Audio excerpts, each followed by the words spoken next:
Prima di iniziare, volevamo condividere una notizia con voi. Stiamo finalizzando il nostro libro per studenti di italiano, dal livello principiante all'intermedio, e sarà disponibile la prossima settimana. Quindi, se state cercando una risorsa completa per accompagnare il vostro percorso di apprendimento, tenetevi pronti. Vi daremo tutti i dettagli a breve. Non vediamo l'ora di condividerlo con voi. Ma adesso, lezione. Stamattina mi sono svegliato alle 6:30. Ho aperto gli occhi. Ho guardato il soffitto per tipo 10 minuti. E poi mi sono riaddormentato. Allora siamo in bagno, hai fatto la doccia, ti sei lavato la faccia, adesso cosa fai? Dipende dalla persona, no? Io mi lavo i denti, mi pettino e sono praticamente pronto. Semplice. Sì, voi uomini avete una routine che dura tipo 7 minuti in totale. Per molte donne è un po' diverso. C'è da truccarsi, asciugarsi i capelli, magari piastrarsi. Vero, vero. E questi sono tutti verbi riflessivi interessanti da imparare. Truccarsi, mettersi il trucco. Mi trucco in fretta prima di uscire. Oppure, oggi non ho tempo, vado senza trucco. E poi c'è asciugarsi. Asciugarsi i capelli, asciugarsi le mani. Il verbo asciugare da solo significa asciugare qualcosa, ma con il riflessivo diventa parte di te. Mi asciugo i capelli con il phon. Phon. Bella parola. Viene dal francese, ma in italiano è entrata nell'uso comune. Tutti sanno cos'è un phon. Esatto. E poi c'è radersi, per chi si rade. Mio marito si rade ogni mattina, oppure si fa la barba. Le due espressioni sono intercambiabili nella lingua parlata. Sì, radersi è un po' più formale, farsi la barba è più colloquiale. Entrambe corrette, entrambe usate. Ok, quindi abbiamo un bel repertorio di verbi per il bagno. Adesso parliamo di come mettere insieme queste azioni in modo fluido, usando i connettori temporali. Ah sì, queste sono le parole che trasformano una lista di azioni in un racconto vero. Invece di dire mi sono svegliato, mi sono alzato, mi sono fatto la doccia in modo piatto, usi delle congiunzioni per rendere tutto più naturale. Esatto. Per esempio, prima mi faccio la doccia, poi mi vesto. Oppure, appena mi sveglio, vado subito in bagno. La parola appena è bellissima, significa non appena, il momento immediatamente dopo qualcosa. Appena suona la sveglia, mi alzo. Anche se sappiamo tutti che non è sempre vero. No, spesso è appena suona la sveglia, spengo la sveglia e mi rigiro dall'altra parte. Esatto, quello è il vero italiano quotidiano. E poi c'è nel frattempo. Mentre fai una cosa, ne fai un'altra contemporaneamente. Nel frattempo che si scalda il caffè, mi vesto. Oppure mentre, ancora più semplice. Mentre mi asciugo i capelli, ascolto la radio. Questa struttura con mentre più il presente è molto usata per descrivere abitudini mattutine. E poi alla fine, quando sei pronto, si usa spesso alla fine o infine per concludere il racconto. Alla fine prendo la borsa ed esco. Perfetto. Proviamo a fare un esempio più lungo mettendo tutto insieme. Alessia, raccontami la tua mattina ideale. Mi stai chiedendo di recitare? Dai, provaci. Ok. Mi sveglio alle 7, senza frette. Appena mi alzo, vado in bagno. Mi faccio una doccia lunga e rilassante. Nel frattempo che si prepara il caffè, mi vesto con calma. Poi faccio colazione, mi lavo i denti e alla fine esco di casa riposato e in orario. Benissimo. Hai usato benissimo appena, nel frattempo, poi e alla fine. E nota come la frase scorre in modo naturale. Non è una lista, è un racconto. È proprio questo il segreto. Imparare i verbi è fondamentale, ma usare i connettori giusti è quello che fa sembrare il tuo italiano davvero fluente. E a proposito di mattine rilassate, tu fai colazione la mattina, Giovanni? Dipende. Quando ho tempo sì. Mi piace molto fare colazione con calma. Un caffè, magari un cornetto se passo dal bar o dei biscotti a casa. Ma quando sono di fretta salto la colazione completamente. Saltare la colazione, ecco un'espressione molto utile. Non si dice non mangio la colazione, si dice salto la colazione. È molto più naturale in italiano parlato. Esatto. Il contrario è fare colazione, non mangiare la colazione. Questo è un errore classico degli studenti di italiano. Si fa colazione, non si mangia colazione. Come si fa la doccia, si fa la barba, si fa colazione. Il verbo fare è protagonista assoluto della mattina italiana. Sì, è un verbo tutto fare, in tutti i sensi. E parlando di colazione, c'è una differenza culturale enorme tra la colazione italiana e quella di molti altri paesi, giusto? Grandissima. In Italia la colazione tradizionale è dolce e leggera. Un caffè, espresso o cappuccino, e qualcosa di dolce. Un cornetto, dei biscotti, una fetta di torta se sei fortunato. Niente uova, niente pancetta, niente salato. Almeno non a casa. Al bar è quasi un rituale. Vado al bar a fare colazione, è una frase che senti spessissimo. C'è qualcosa di sociale nel fare colazione al bar. Ti fermi, chatti 2 minuti con il barista e poi vai. Bellissimo. E questo ci dà un ottimo spunto per parlare di come esprimere abitudini in italiano. Perché quando descrivi la tua routine, non stai descrivendo solo stamattina, stai descrivendo quello che fai di solito. E per questo usiamo degli avverbi di frequenza e delle espressioni specifiche. Le più comuni sono di solito, solitamente, ogni mattina, quasi sempre, spesso, qualche volta, raramente. Per esempio, di solito mi sveglio alle 7, ma qualche volta dormo fino alle 8. Oppure, ogni mattina faccio colazione al bar sotto casa. Solitamente prendo un cappuccino e un cornetto. E nota la differenza tra di solito e solitamente. Significano la stessa cosa, ma solitamente suona leggermente più formale. Nel parlato quotidiano si usa di più di solito. Esatto. E poi c'è quasi sempre, per indicare un'abitudine molto regolare, ma non assoluta. Quasi sempre faccio la doccia alla mattina, ma ogni tanto la faccio la sera. Bella distinzione. E per le eccezioni si usa ma qualche volta, tranne quando, a meno che. Di solito faccio colazione a casa, tranne quando sono in ritardo. Perfetto. Adesso proviamo un piccolo esercizio mentale. Pensa alla tua mattina tipica, quella che fai la maggior parte dei giorni. Puoi descriverla usando almeno 2 di queste espressioni. Di solito, ogni mattina, qualche volta, raramente. Prenditela come una sfida personale. Inizia con di solito mi sveglio alle e continua da lì.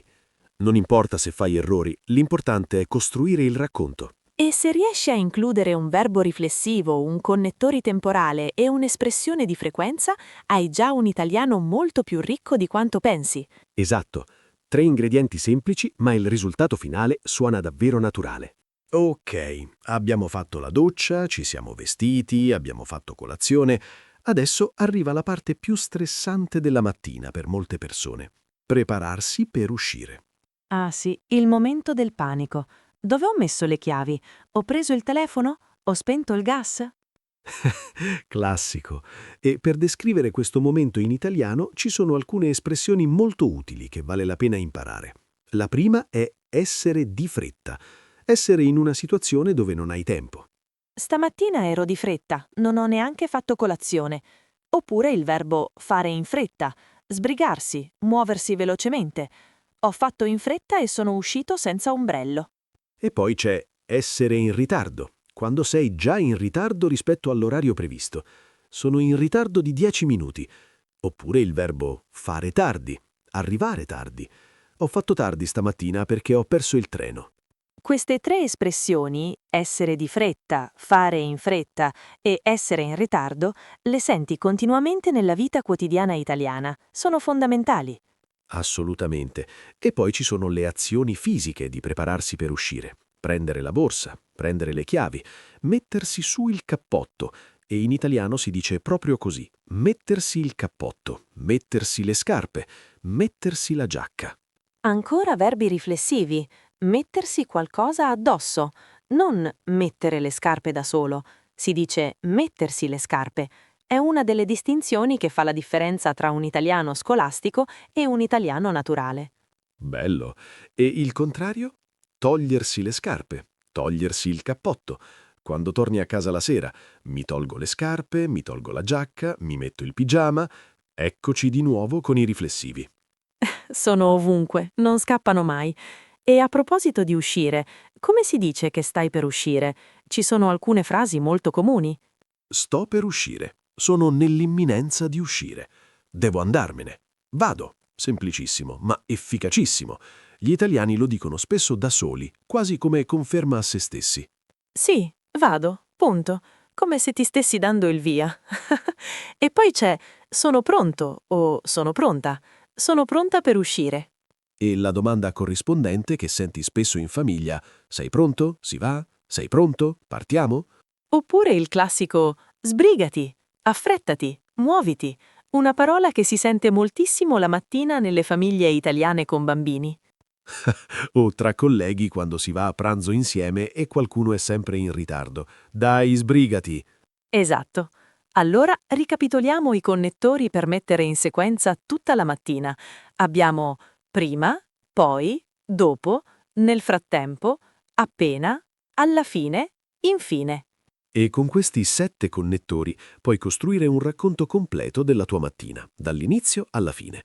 Prima mi faccio la doccia, poi faccio colazione, dopo prendo le mie cose e alla fine esco. Semplice, chiaro e soprattutto suona italiano vero. C'è una cosa che non abbiamo ancora toccato e che secondo me è importantissima per le conversazioni reali. Come parlare della routine degli altri, non solo della propria. Ottimo punto, perché nella vita quotidiana non descrivi solo te stesso, parli anche di tuo marito, tua moglie, i tuoi figli, il tuo coinquilino, e lì entrano in gioco i riflessivi alla terza persona. Esatto. Mia sorella si sveglia tardissimo. Mio figlio si alza sempre di cattivo umore la mattina. Il mio coinquilino si fa la doccia per 40 minuti e io aspetto fuori dalla porta. Situazione universale. E nota come la struttura è identica, cambia solo il pronome. Io mi sveglio, tu ti svegli, lui, lei si sveglia. La terza persona usa sempre sì. Esatto. E al plurale noi ci svegliamo, voi vi svegliate, loro si svegliano. Il sì ritorna alla terza persona plurale. Abbastanza regolare, per fortuna. Per fortuna. E poi nelle conversazioni ovviamente vuoi anche fare domande sull'altrui routine. Chiedere alle persone delle loro mattine è un argomento di conversazione naturalissimo, soprattutto quando stai conoscendo qualcuno. Sì, è uno di quei temi che sembrano banali, ma sono in realtà ricchi di personalità. Come ti svegli ti dice molto su chi sei. Vero. Allora, alcune domande utili. La prima è: a che ora ti svegli di solito? Semplice, diretta, apre subito la conversazione. E la risposta può essere molto elaborata. Mi sveglio alle 6:30, ma ci metto un po' ad alzarmi davvero. Ho bisogno di almeno un caffè prima di essere umana. Prima di essere umana, espressione bellissima. Un'altra domanda. Sei mattiniero? Questa è fantastica perché introduce un aggettivo molto usato. Mattiniero, chi ama le mattine, chi funziona bene al mattino, chi si sveglia volentieri presto. Il contrario è nottambulo, chi preferisce la notte, chi va a letto tardissimo e fa fatica ad alzarsi. Sono assolutamente nottambulo. La mattina sono inutile fino alle 10. Questa frase descrive moltissime persone. Compreso te, immagino. E c'è anche non sono un tipo mattiniero, come modo per dire la stessa cosa senza usare il termine specifico. Esatto. E poi, come ti prepari la mattina? Apre un racconto. Hai una routine fissa o improvvisi? Questa è una domanda più profonda, invita a riflettere. E una bella domanda di follow-up. Quanto tempo ci vuoi per prepararti? Usa ci vuoi con la seconda persona singolare o ci vuole in personale. Quanto tempo ci vuole per prepararti? Entrambe corrette e comuni. E la risposta naturale è: ci vogliono circa 40 minuti. Oppure: me la cavo in 20 minuti se sono di fretta. Cavarsela, altra bellissima espressione. Riuscire a fare qualcosa nonostante le difficoltà o i limiti. Me la cavo, riesco, ce la faccio. È un verbo pronominale che vale la pena imparare, perché si usa in tantissimi contesti, non solo la mattina. Come te la cavi con l'italiano? Me la cavo abbastanza bene. Esatto, versatilissimo. E questo ci porta bene verso la parte finale, dove metteremo tutto insieme in un racconto fluente. Allora, siamo arrivati al momento che preferisco: mettere tutto insieme e sentire come suona un italiano davvero naturale. Sì, adesso ti leggo un monologo completo di una routine mattutina. È scritto come se fosse qualcuno che racconta la propria mattina a un amico. Ascolta la struttura, i verbi, i connettori e poi lo ripetiamo più lentamente. Perfetto, vai. Di solito mi sveglio verso le 7 meno un quarto. Appena suona la sveglia, mi alzo subito. Non riesco a restare a letto. Prima mi faccio una doccia veloce, poi mi vesto. Nel frattempo metto su il caffè. Mentre il caffè si prepara, mi pettino e mi metto un po' di trucco. Poi faccio colazione in piedi, di solito solo un caffè e qualche biscotto. Prendo la borsa, le chiavi e alla fine esco. In tutto ci vogliono circa mezz'ora, 3/4 d'ora se voglio stare un po' più comoda. Bellissimo, pieno di tutto quello che abbiamo visto oggi. Hai usato appena, prima, poi, nel frattempo, mentre, alla fine. E i riflessivi ci sono praticamente ad ogni frase. Esatto. E nota anche mettere su il caffè, un'espressione colloquiale molto comune per dire che accendi la moka o la macchina del caffè. Non si dice preparo il caffè in modo formale, si dice metto su il caffè. Un altro piccolo dettaglio che fa la differenza. E fare colazione in piedi, mangiare senza sedersi, di fretta. Anche questo è molto autentico. Sì, questi dettagli culturali e linguistici si imparano ascoltando gli italiani parlare davvero, non dai libri di grammatica. Ed è esattamente per questo che ascoltare podcast come questo è così utile. Parliamo anche di un errore comunissimo che sentiamo spesso. Molti studenti dicono «Mi sono svegliato presto stamani» e poi subito dopo usano il presente. Poi vado in bagno, mi faccio la doccia. Ah sì, il mix di tempi. È comprensibile perché in italiano informale si può raccontare al presente storico, ma bisogna essere coerenti. O usi tutto al passato prossimo o usi tutto al presente. Mescolarli senza intenzione suona strano. Esatto, se vuoi raccontare la tua mattina di oggi come se fosse già finita, usa il passato prossimo. Mi sono svegliato, mi sono fatto la doccia, ho fatto colazione. Se vuoi descrivere la tua routine in generale, usa il presente. Mi sveglio, mi faccio la doccia, faccio colazione. 2 strategie valide, ma non mischiarle a caso. Scegli una e mantienila. E come esercizio pratico, ed è davvero efficace, ti consigliamo di registrarti mentre descrivi la tua routine mattutina in italiano. Non importa quanto è breve, non importa se fai errori. L'importante è parlare senza fermarti ogni 2 secondi a cercare le parole. Usa quello che hai imparato oggi, 3 o 4 verbi riflessivi, un paio di connettori e un'espressione di frequenza. È già moltissimo. E risentendoti la registrazione dopo qualche settimana, vedrai quanto sei migliorato. È uno degli esercizi più potenti per chi impara una lingua. Assolutamente. Allora facciamo un ultimo ripasso veloce. I verbi chiave di oggi: svegliarsi, alzarsi, lavarsi, farsi la doccia, vestirsi, truccarsi, pettinarsi, radersi, prepararsi. I connettori: prima, poi, dopo, appena, nel frattempo, mentre, alla fine, infine. Le espressioni di frequenza: di solito, ogni mattina, qualche volta, quasi sempre, raramente. E le espressioni bonus: essere di fretta, fare in fretta, essere in ritardo, saltare la colazione, mettere su il caffè, cavarsela. Un arsenale completo per raccontare la tua mattina in italiano con sicurezza e naturalezza. Buono studio a tutti e buona mattina, qualunque ora sia per voi in questo momento. Già, se state ascoltando questo alle 11 di sera, buonasera e ci vediamo alla prossima.